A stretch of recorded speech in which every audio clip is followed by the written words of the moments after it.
Sebelumnya, Assalamualaikum warahmatullahi wabarakatuh.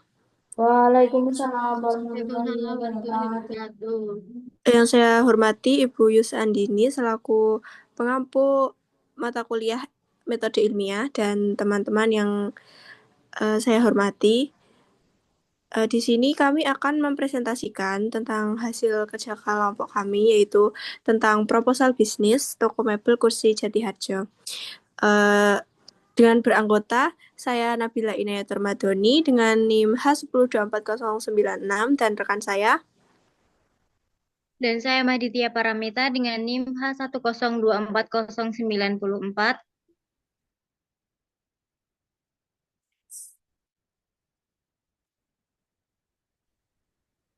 Oke, boleh di next.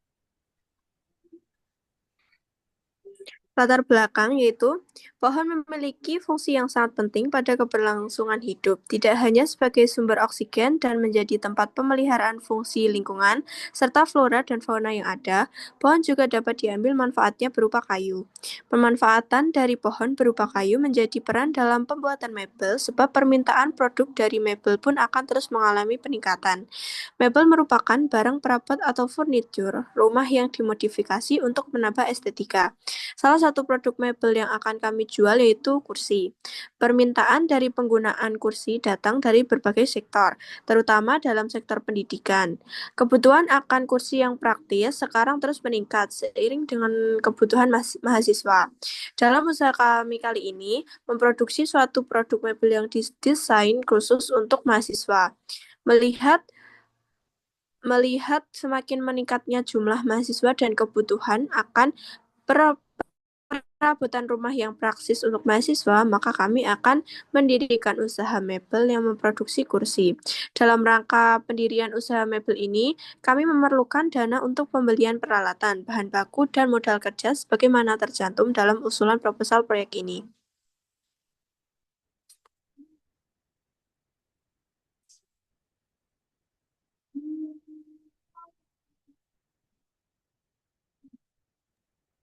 Kemudian yang kedua ada visi, misi, dan tujuan usaha.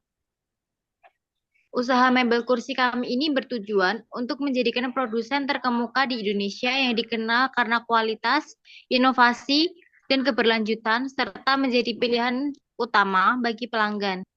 Misi kami adalah menghasilkan mebel kursi berkualitas tinggi dengan bahan baku terbaik dan proses produksi yang cermat, menciptakan desain inovatif yang memenuhi beragam selera, serta menerapkan praktik ramah lingkungan dengan menggunakan kayu dari sumber yang berkelanjutan. Kami juga mengutamakan pelayanan pelanggan yang responsif dan pengembangan sumber daya manusia melalui pelatihan yang berkelanjutan. Untuk mencapai visi misi ini, kami menetapkan tujuan yang jelas, termasuk meningkatkan penjualan sebesar 25% dalam 2 tahun pertama, membangun brand awareness untuk kampanye inovatif, dan memasuki pasar internasional dalam 5 tahun. Kami juga berkomitmen untuk mengurangi limbah produksi dengan mencapai tingkat kepuasan pelanggan di atas 90% melalui umpan balik rutin. Dengan langkah-langkah ini, kami yakin usaha mebel kursi kami akan berkembang dan memberikan nilai tambah bagi pelanggan serta masyarakat.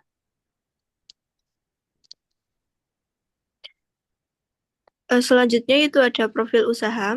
Usaha mebel kursi Jati Harjo menghadirkan berbagai jenis kursi yang dirancang untuk memenuhi kebutuhan estetika dan fungsional pelanggan. Setiap kursi kami dibuat dengan perhatian khusus terhadap detail, menggunakan bahan kayu berkualitas tinggi dan teknik produksi yang modern untuk memastikan daya tahan serta kenyamanan. Keunggulan produk kami terletak pada desain inovatif yang dapat disesuaikan dengan gaya interior yang beragam, mulai dari minimalis, modern, hingga tradisional. Kami juga memberikan opsi kustomisasi, di mana pelanggan dapat memilih jenis kayu, finishing, dan desain sesuai keinginan mereka. Komitmen kami terhadap keberlanjutan tercermin dalam menggunakan kayu dari sumber-sumber yang berkelanjutan serta proses produksi yang ramah lingkungan. Next. Selanjutnya yaitu ada struktur kepengurusan. Kegiatan ini diketuai oleh Agung Pramudiata, Wakil Ketua Lalung Dramara, Sekretaris Mahditya Paramita dan Elvira Damayati, Bendahara Anjarwari Kirana dan Nabila Inayatur, serta beranggotakan Zabrilia Anjani, Galih Adi Sucipto, dan Bastian Mahatma. Selanjutnya itu strategi pemasaran. Untuk mempromosikan bisnis toko mebel kursi, ada berbagai strategi pemasaran yang akan kami diterapkan. Pertama, manfaatkan media sosial dengan membuat konten visual menarik di platform seperti Instagram dan Facebook, serta ajak pelanggan untuk membagikan foto produk di rumah mereka. Selain itu, dengan iklan online melalui Google Ads dan Facebook atau Instagram Ads untuk menjangkau audiens yang relevan.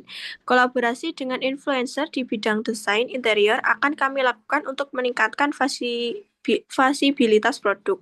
Kemudian mengikuti pameran furnitur lokal dan menyelenggarakan acara peluncuran produk baru di toko yang akan memberikan kesempatan untuk berinteraksi langsung dengan konsumen. Program loyalitas dapat diterapkan untuk menghargai pelanggan yang sering berbelanja, sementara email marketing dapat digunakan untuk mengirim newsletter berkala dengan penawaran spesial dan tips dekorasi. Promosi musiman seperti diskon menjelang hari raya serta konteks dan giveaway di media sosial untuk menarik perhatian pelanggan baru. Membangun situs web e-commerce yang user-friendly sehingga pelanggan dapat dengan mudah berbelanja online. Terakhir, membuat blog dengan konten terkait dekorasi dan perawatan furniture untuk menarik pengunjung dan meningkatkan peringkat pencarian di mesin pencari.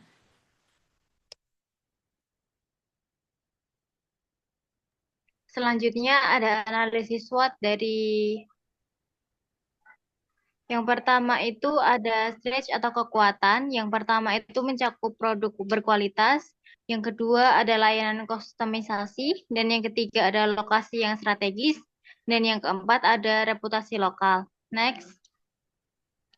Yang kedua ada weakness atau kelemahan dari produk kami. Yang pertama ada modal terbatas. Yang kedua ada keterbatasan jangkauan. Dan yang ketiga ada pengalaman tim. Yang ketiga ada opportunity atau peluang yang mencakup A. Pasar e-commerce, B. Tren desain interior, C. Kolaborasi, dan D. Kesadaran lingkungan. Dan yang terakhir ada ancaman yang mencakup persaingan yang ketat, fluktualisasi ekonomi, perubahan tren, dan krisis global. Selanjutnya yaitu ada sistem operasional. Kegiatan operasional toko mebel kursi Jatiharjo dimulai jam 8.30 atau setengah 9. Biasanya pegawai sudah membuka toko sejak 15 menit yang lalu untuk persiapan.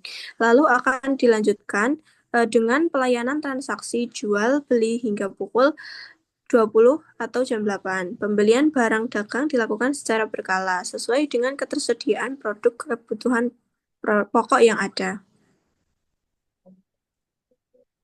Kemudian ada rancangan biaya. Yang pertama itu biaya peralatan yang mencakup mesin kasir, ada meja kasir, kemudian pembaca kartu EDC, kursi dan sofa, rak display, televisi display gantung, kendaraan pengirim, hand truck, alat pembersih, perkakas, komputer, laptop, koneksi internet, CCTV, dan alarm keamanan yang dapat ditotal dengan akumulasi 356.580.000. Next. Kemudian ada biaya lain untuk kayu jati, gergaji, dan penggaris motif sebesar 135.600.000 dengan total pengeluaran dari biaya peralatan dan biaya lain sebesar 492.180.000 rupiah. Selanjutnya yaitu ada penutup. Dengan berakhirnya proposal ini, kami berharap dapat memberikan gambaran yang jelas mengenai potensi dan visi bisnis mebel kursi Jatiharjo. Melalui kombinasi desain inovatif, kualitas bahan yang unggul, dan komitmen terhadap kepuasan pelanggan, kami percaya bahwa usaha ini akan berkembang pesat di pasar furnitur lokal maupun nasional. Kami yakin bahwa dukungan dari para investor dan mitra strategis akan sangat berperan dalam mewujudkan tujuan ini. Dengan kerjasama yang solid, Mebel Kursi Jatiharjo siap untuk memberikan kontribusi positif bagi industri furnitur serta meningkatkan perekonomian lokal. Terima kasih atas perhatian dan kesempatan yang diberikan. Kami berharap dapat menjalin kerjasama yang saling menguntungkan dan berkelanjutan. Oke, sebelum kami mengakhiri presentasi pada sore hari ini, apakah ada yang ingin ditanyakan atau memberi sanggahan ataupun komentar?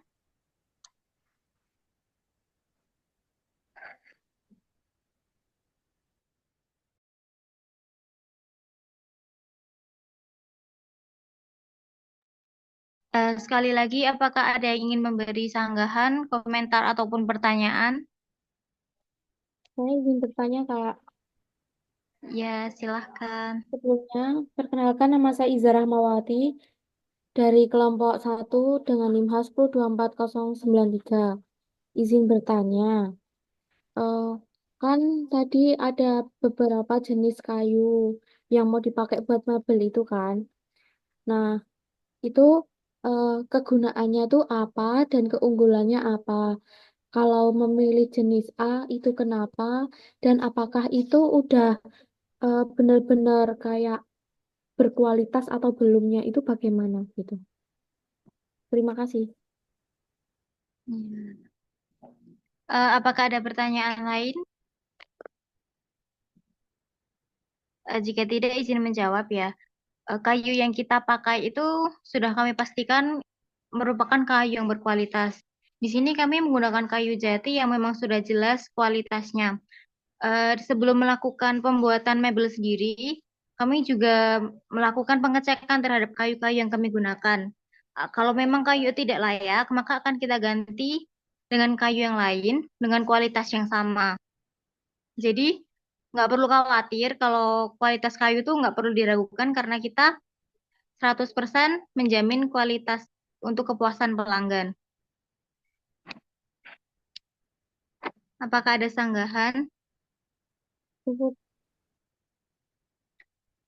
Oke, mungkin kalau ada pertanyaan lain bisa ditulis di komentar YouTube ya. Sekian presentasi dari kami. Apabila ada salah kata, mohon dimaafkan. Wassalamualaikum warahmatullahi wabarakatuh. Waalaikumsalam warahmatullahi wabarakatuh.